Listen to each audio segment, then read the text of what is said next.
veel mensen. De verwachting voor jou weer toch wat beter als wat het worden is. Het zou een mooie dag worden, maar de zinnen, dat slag het net helemaal. Maar de wind die wie de wol. En die weer krachtig. Hier bij Haas komen we dus flink uitwaaien of even kitesurfen. Een dikke windkracht 6 stier uit het westen naar het zuidwesten. Hoe ziet het water uit? Ik heb vooral die mensen die op de camping staan een goed nice. Maar we gaan eerst even naar Joen en vannacht. Joen en vannacht hebben we buien, maar kans op tonger en een temperatuur die net verder zakken dan zo'n 15 graden. De wind bloot stevig, krachtig in het watergebied uit het westen naar het zuidwesten. Ik morgen houden we die wind. Het zegt nu dat het nog altijd een matige en krachtige wind is uit het westen naar het zuidwesten. En we beginnen echt met die tongerbuien. Het kan best wel pittige buien wezen, maar in de rin van de middag wordt het beter.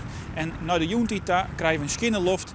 Temperaturen erbij staan zonnetje en 19 graden. Nou ja, een beetje een hele dag, maar het mooie waar wat er dus achteraan komen.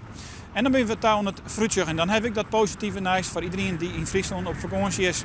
Want we krijgen vreed nog een enkel buiken, maar al eigenlijk meestens droog waar.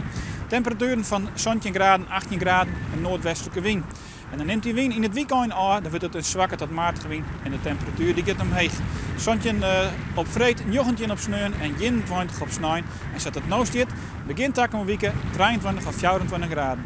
Nog een hoofdelijkje verder.